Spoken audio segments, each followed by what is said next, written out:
Donc je vais vous parler du sol. Alors l'écosystème sol, c'est certainement l'écosystème terrestre qui contient le plus de micro-organismes. Donc on considère qu'un gramme de sol contient environ 1 billion de micro-organismes. C'est réparti dans 10 000 espèces différentes qui sont réparties dans les 3 grands domaines du vivant. Et les micro-organismes, à eux seuls, ils contribuent à peu près plus d'1 tonne de carbone par hectare de sol. Donc les quantités sont relativement énormes.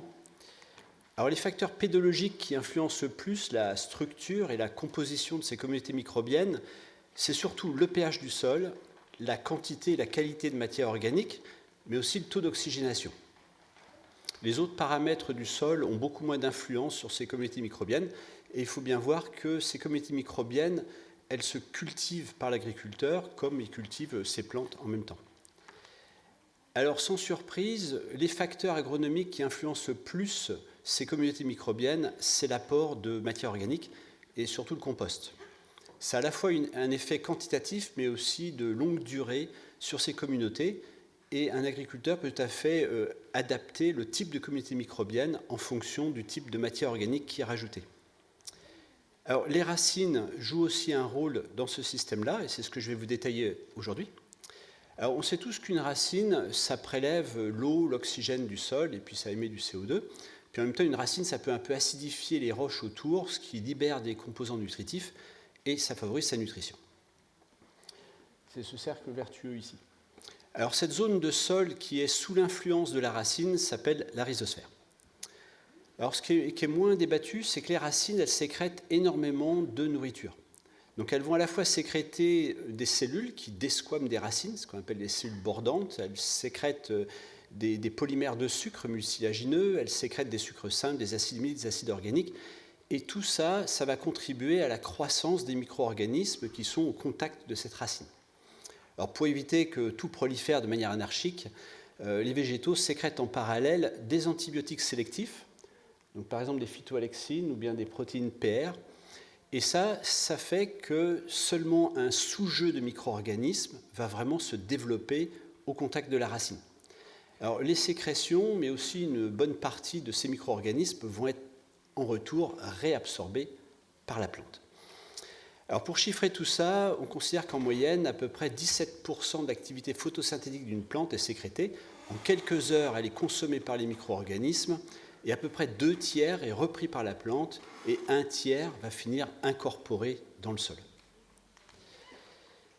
Alors des collègues sur Lyon ont fait du séquençage massif sur les communautés microbiennes qui sont dans le sol adhérent aux racines. Et ils sont aperçus que plus la distance génétique entre ces communautés augmente, plus la distance génétique entre les plantes d'où proviennent ces communautés a augmenté. Donc, vous voyez, il y a une sorte de coévolution qui se fait entre l'évolution du végétal et les communautés microbiennes qui lui sont associées. Des espèces végétales beaucoup plus lointaines vont recruter des micro-organismes beaucoup plus différents. Alors là, c'est un exemple sur les céréales, mais ça a été montré sur d'autres groupes végétaux.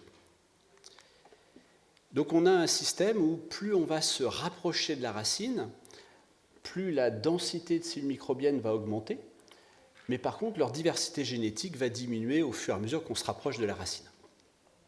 Alors dans ces micro-organismes, il y a à la fois des champignons, et là il faut les considérer comme étant des sortes d'extensions du système racinaire qui prospectent un peu plus de sol, alors que les bactéries, elles vont avoir une action beaucoup plus locale.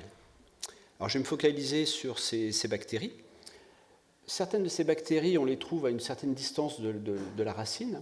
D'autres, et c'est la majorité des cas, elles vivent en surface de la racine, elles forment des petits biofilms à la surface des racines. Et puis certaines peuvent carrément vivre à l'intérieur de la racine, ce sont les endophytes.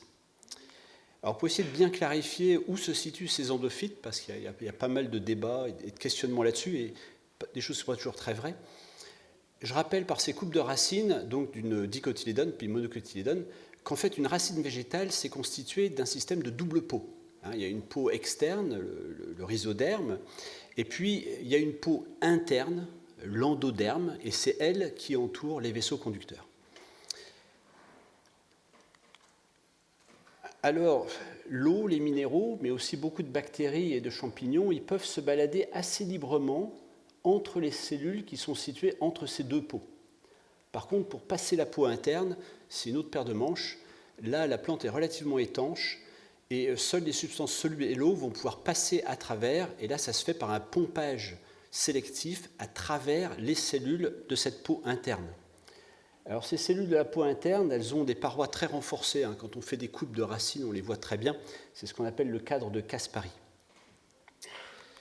Alors, parmi tous ces micro-organismes qui sont associés aux racines des plantes, la plupart ont une action qui est neutre sur le végétal.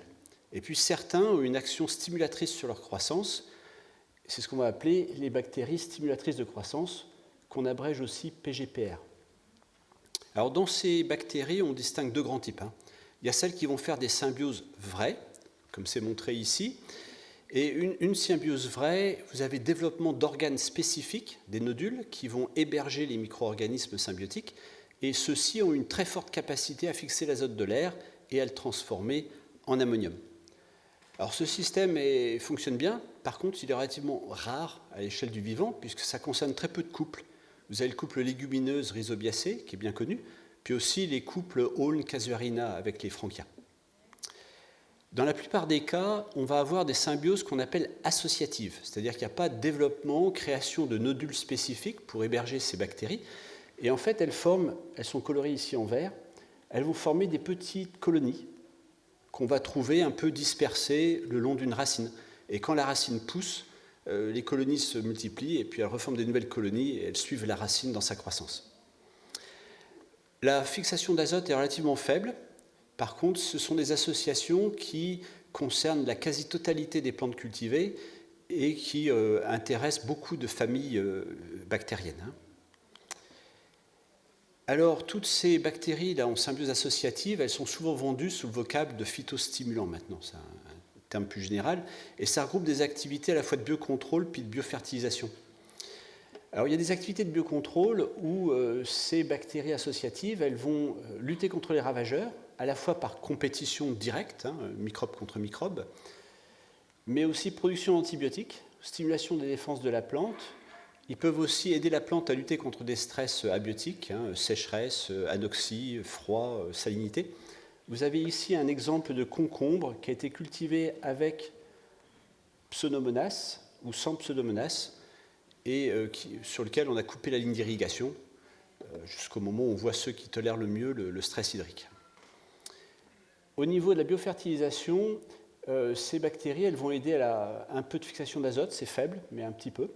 Par contre, elles aident beaucoup à la solubilisation du phosphore ou à l'obtention du fer. Et alors, ce qui est très impressionnant, c'est qu'elles vont modifier la balance hormonale de la plante. Et à ce moment-là, vous avez des croissances racinaires un peu de malade. Vous avez une sorte d'augmentation du chevelu racinaire qui peut être assez impressionnant. Ici, vous avez un exemple de traitement d'azospirillum sur du maïs. Enfin, certaines symbioses associatives, elles aident à favoriser les symbioses vraies. Alors, je vais vous parler de deux exemples auxquels j'ai été confronté. Alors, le premier, c'était la recherche d'agents de biocontrôle, et notamment une étude qu'on a faite dans la région de Neuchâtel. Alors, dans cette région-là, vous avez plusieurs types de sols, notamment deux. Vous avez un gris clair, puis un hachuré ici. Et ce qu'on a fait, c'est que si on prend ces deux types de sols, on les ramène au laboratoire, on sème du tabac, on s'aperçoit que sur un type de sol, et ça c'était le dire des agriculteurs sur place, sur un type de sol, vous avez une sorte de tolérance au Thielaviomepsis, alors que sur l'autre type de sol, vous avez une sorte de sensibilité à cette maladie fongique. Donc on arrive même au laboratoire, avec juste la culture sur sol, à reproduire cet effet de ce qu'on appelle le sol résistant ou sol sensible, sol propice. Alors, quand on regarde les communautés microbiennes qui sont dans ces deux types de sols, on s'aperçoit que leurs structures génétiques sont très différentes. On arrive génétiquement à vraiment distinguer les communautés des sols résistants et puis des sols propices à ces maladies. Par bioguidage, il a été possible de trouver l'organisme microbien qui apportait cette tolérance à cette maladie fongique. Donc c'est un Pseudomonas fluorescens, c'est la souche F113. Et par bioguidage sur les métabolites qu'il produit, on a pu arriver à un métabolite, un antibiotique, le 2,4-diacétylfluoroglucinol. Voilà, comme ça, on arrive à retrouver et sourcer des agents de biocontrôle. Alors, comprendre la biofertilisation, c'est quelque chose de beaucoup plus complexe. Hein. Donc, je vais m'appesantir un petit peu plus sur une étude qui a été conduite à la fois au labo et en champ sur des grains de maïs qui sont pelliculés avec un Azospirillum lipophorum, la souche CRT1, là, qui est vendue par le groupe Le Safre. Hein. Donc, vous avez une image ici. Vous voyez, les grains de maïs sont recouverts de cette bactérie. Alors, Azospirillum, c'est un genre microbien qui est connu pour augmenter les rendements chez les céréales, à la fois les rendements en grains puis les rendements en fourrage. Hein. Et sur 251 études qui avaient été publiées, elle montre une moyenne d'à peu près 10% d'augmentation du rendement en fourrage ou en grains. Alors, au laboratoire, on reproduit bien ce type d'effet. Hein. C'est-à-dire qu'ici, vous avez une variété de maïs, CID, a été semée avec cette bactérie, et on a une petite augmentation de rendement, c'est-à-dire un allongement foliaire qui est quand même plus important, qui est bien visible. Hein.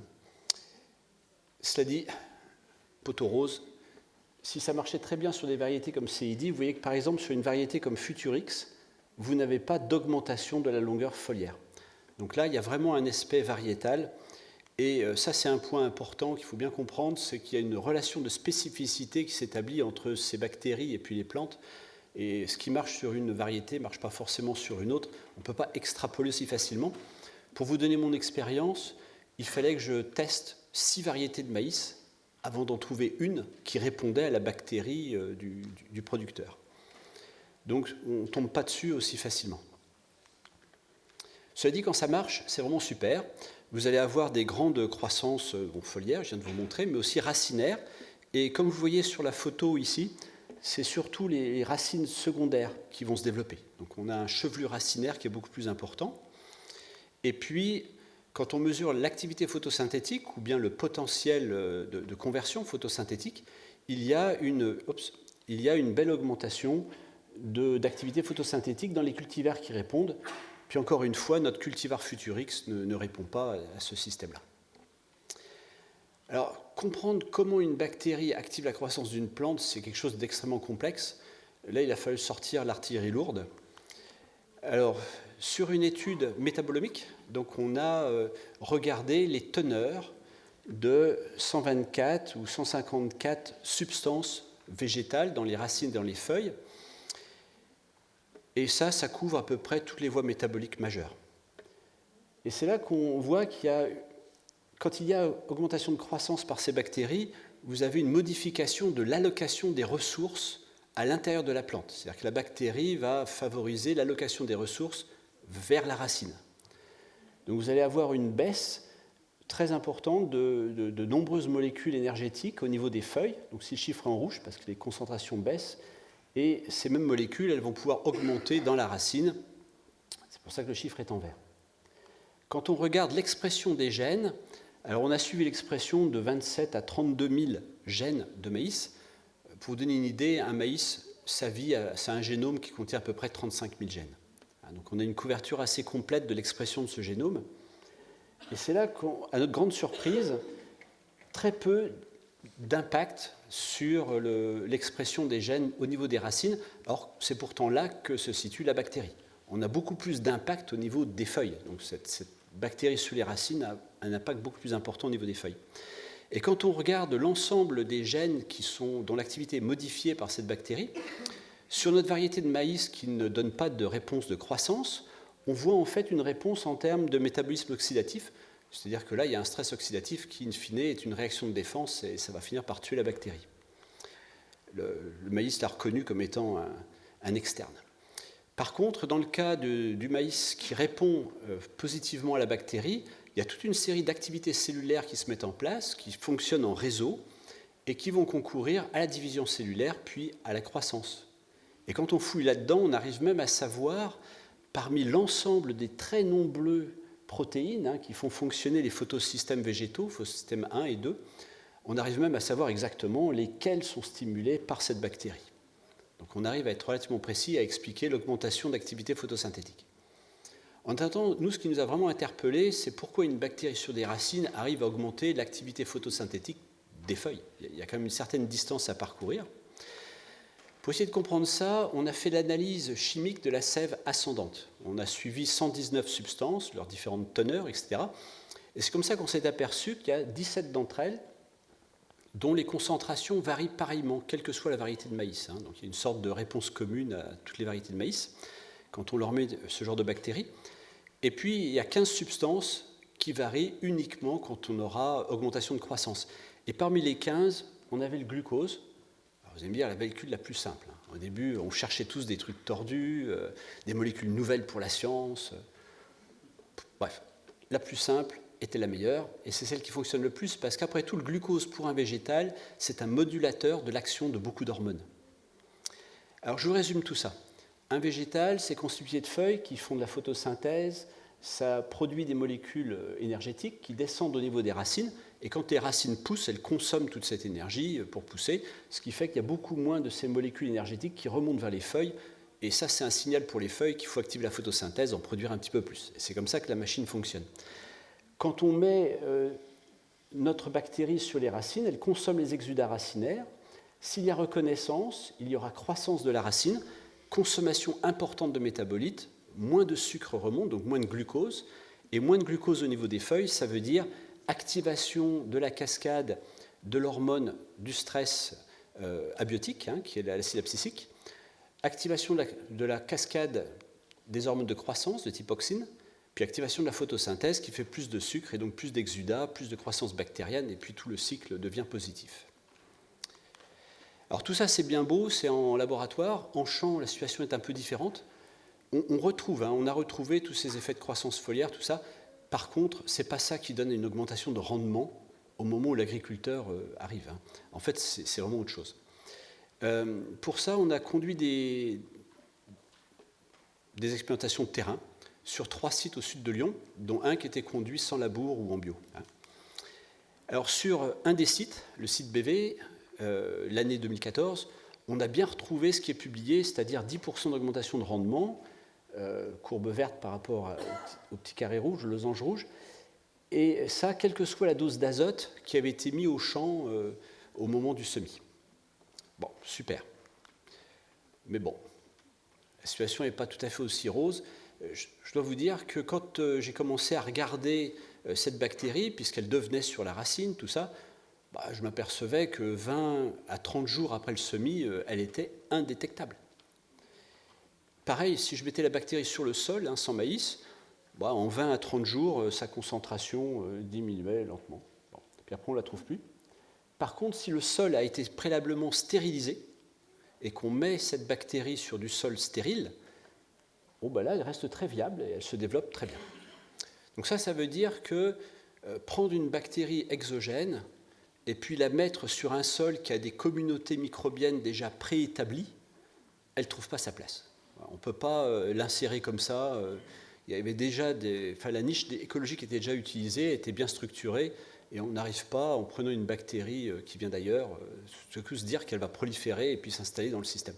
Ça ne marche pas comme ça. Au niveau rendement, alors, d'accord, une bactérie qui est morte 20 jours après le semis, le rendement, ça se fait plusieurs mois plus tard, on arrive quand même à avoir des augmentations de rendement, mais elles ne sont pas si fréquentes. Vous avez là nos 4 sites expérimentaux. Là, vous avez 2 années où on a fait l'étude. Entouré en vert, ce sont les 2 seules fois où on a vu une augmentation de rendement. Le reste, on n'a rien vu, pour être très honnête. Et pour être tout à fait honnête, il y a même une année, ça a été même un peu négatif. Alors avec ça, c'est pas brillant pour essayer de vendre le truc au niveau des agriculteurs. On a quand même tordu les données dans tous les sens, parce que ça interpelle quand même, parce que les années où ça marche vraiment. Donc essayez de comprendre ça. Si je résume ça très brièvement, on considère maintenant que cette bactérie, en fait, c'est un peu comme une assurance vie. C'est-à-dire que les années où il y a un bon semis, on l'a pelliculé et on a payé pour rien. Puis bon, il y a les années où ça lève mal. Là, elle nous sauve la mise. Alors, et ça, elle sauve la mise parce qu'en fait, cette bactérie, elle accélère la germination de la graine. Donc vous avez ici des petits grains de maïs. Ils ont été posés pendant 2 jours sur du papier buvard humide. À partir de là, on voit les radicules qui commencent à sortir. Si ces grains de maïs ont été recouverts avec la bactérie, la radicule, elle sort 6 heures plus tôt.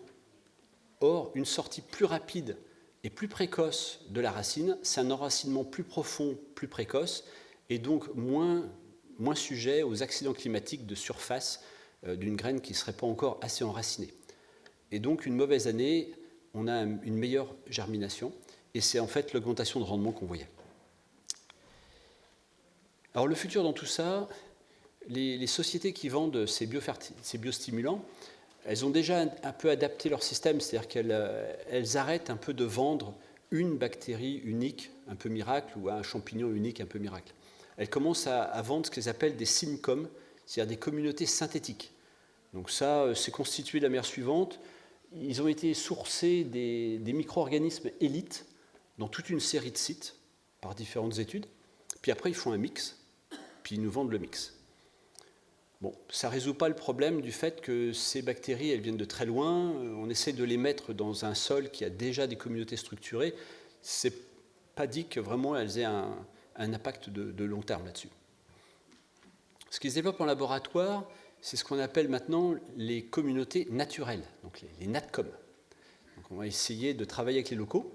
Ça fonctionne de la manière suivante. Donc ça va ressembler beaucoup à des travaux de type ITEPMAI. Donc on va semer une variété, la même, c'est tout un site, et puis on va retrouver les individus qui performent le mieux. On va récupérer les communautés microbiennes sur leurs racines, et puis l'année d'après, on ressème la même variété, et cette fois-ci, on l'inocule avec les communautés microbiennes qu'on a récoltées l'année N, la première année. On refait pousser le système, on trouve les meilleurs individus, on récupère leur communauté microbienne, et l'année d'après, on recommence, on ressème la même variété, puis on fait ça plusieurs années de suite. Et là, ce qu'on s'aperçoit, c'est qu'au bout de 7 à 10 ans, il y a une sorte de stabilisation de ces communautés microbiennes qui sont associées aux racines de cette variété. Donc là, elles deviennent vraiment stables. Si on ressème la variété avec ces communautés, elles font association, la communauté vit bien sur la variété donnée, et là, on a quelque chose qui est tout à fait durable dans le temps. Ce qu'on s'aperçoit aussi, c'est que cette communauté microbienne, elle va finir par fournir un certain nombre de traits variétaux, c'est-à-dire les traits descriptifs des variétés, et un certain nombre de traits variétaux qui ne sont pas liés à la génétique de la variété, mais qui sont liés à la génétique de cette communauté microbienne qui finalement lui est maintenant inféodée, puisqu'on l'a co-sélectionnée avec la variété.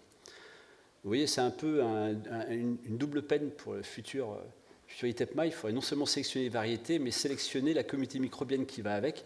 Un peu l'idée, c'est de fournir les deux en commun à l'agriculteur, comme ça il a tout ce qu'il faut et puis ça fonctionne bien.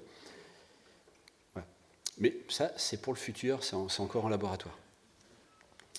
Voilà, donc je vous remercie pour votre attention. Je remercie aussi les collègues du LEM et puis ceux d'Avignon qui m'ont aidé. Merci beaucoup Laurent pour cet exposé qui nous permet de toucher du doigt la complexité de cette question liée au sol et liée aux communautés microbiennes. Alors la parole est à la salle. S'il y a des questions qui sont... Ouais, alors moi j'en aurais une première. On travaille sur des plantes cultivées pour leur métabolite secondaire. Est-ce que tu as connaissance de travaux pour des espèces comme ça très spécifiques? Donc là, tu nous as décrit les travaux sur le maïs, qui est une espèce d'importance économique que tout le monde connaît, sur des plantes un petit peu plus marginales, un petit peu plus orphelines, notamment vis-à-vis du métabolisme secondaire. Est-ce que tu as connaissance de travaux sur l'intérêt de travailler ou d'investiguer cette problématique microbienne? Très très peu, on est d'accord. J'ai en tête là, quelques études sur l'impact des mycorhizes. C'est à peu près tout. Sans réelles données sur l'impact sur l'huile essentielle qui serait au niveau des feuilles. Or, on voit bien que ce qui se passe au niveau racinaire impacte les feuilles aussi, donc tout est assez lié. Non. On sait ce qu'il nous reste à faire. On reste sur des plantes très, très modèles. D'accord. Ouais, une première question, Philippe. Ouais. Sur votre conclusion là, sur les communautés microbiennes liées à la plante, oui. Donc, faut la produire en fait. Quand vous dites qu'elle est liée à la plante, c'est-à-dire que si on transfère la plante dans un autre type de sol, cette communauté microbienne va rester et va s'adapter dans un sol qui sera totalement différent ou pas? Alors, c'est vrai que là, on ne travaille pas sur des communautés pérennes. Okay, j'ai commencé à regarder ça sur les plantes à racines et tubercules, dont parlait Philippe. C'est aussi un autre projet que je travaille, parce que là, on fait des boutures de racines et puis on les remet à côté. Et effectivement, ce que la maman a sélectionné comme micro-organisme, on fait une bouture de patates douces. Donc j'ai travaillé ça sur la patate douce et l'igname, qui ont des communautés microbiennes associées à leurs racines, hein, donc le tubercule qu'on mange. Hein. Mais quand on coupe ce tubercule et qu'on le remet dans terre, on transfère ce microbiote et il reste inféodé sur la plante qui suit. Donc ça marche bien. Ouais.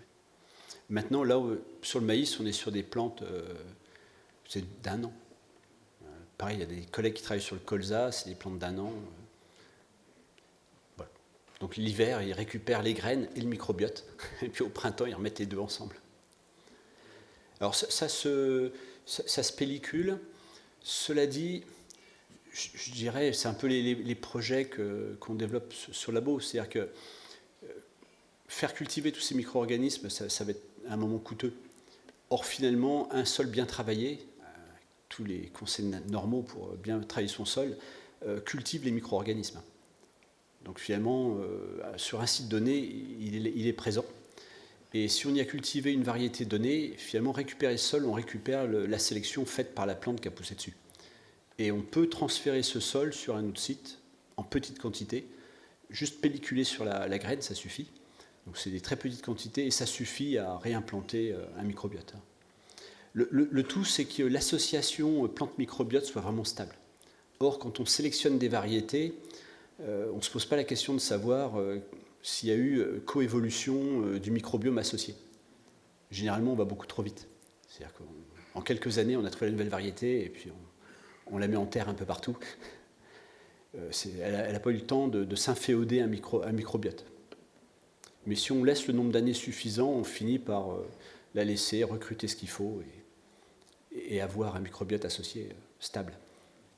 C'est-à-dire reconnu par la plante comme ami. Une question d'Ophélie, je crois.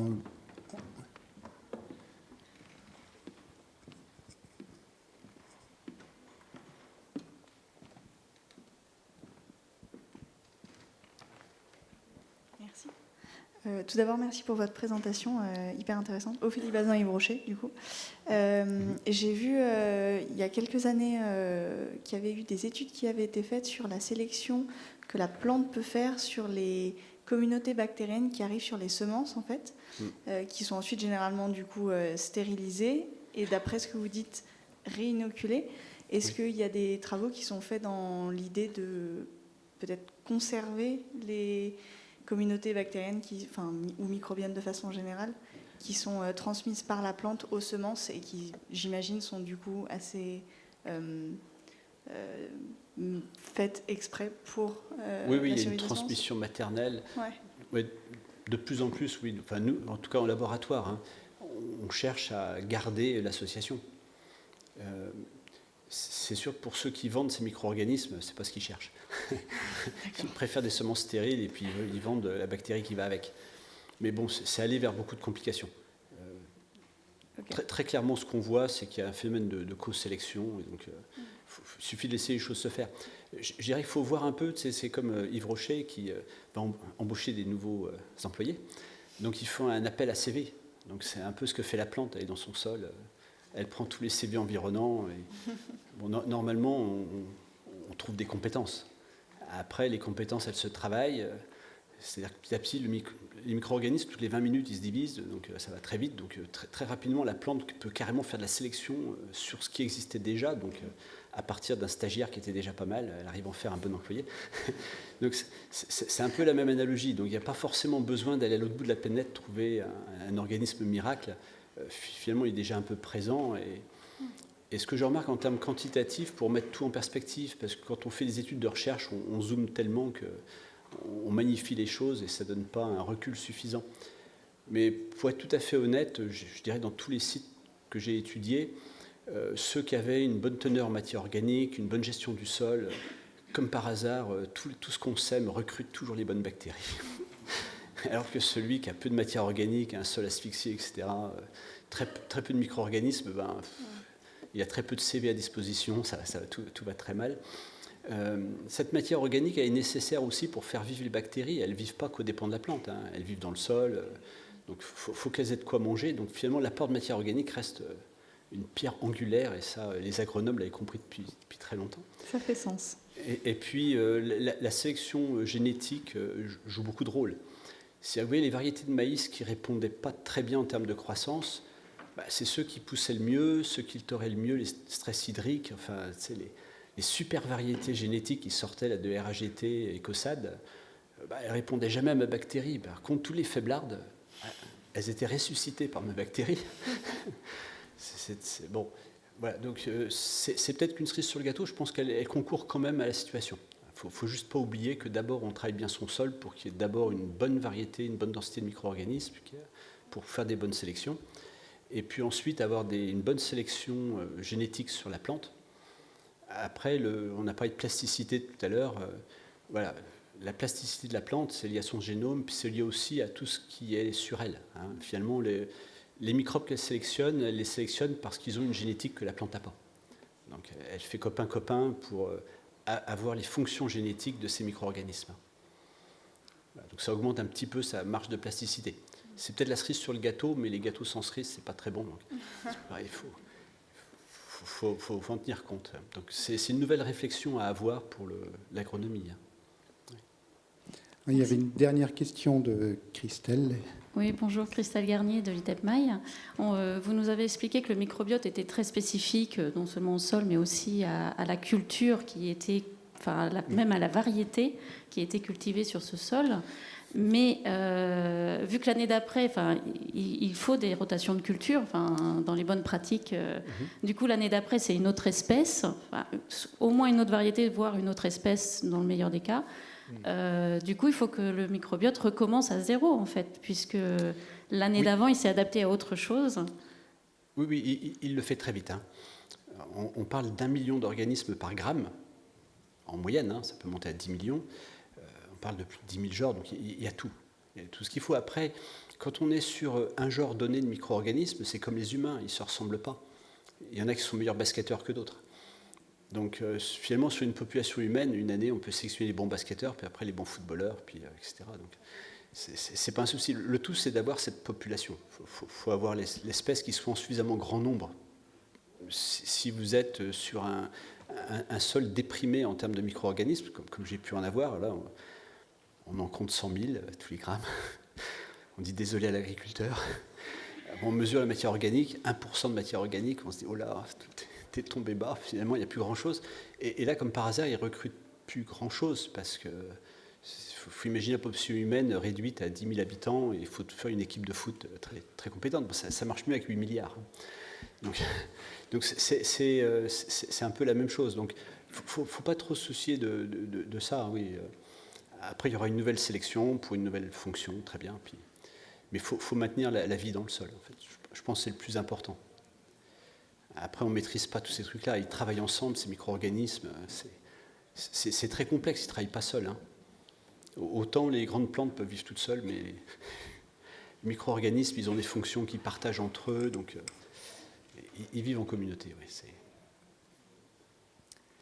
Merci beaucoup, Laurent. On va clore cette intervention. Donc, on pensera micro-organismes quand on recrutera des stagiaires ou des collaborateurs, quand on aura un paquet de CV.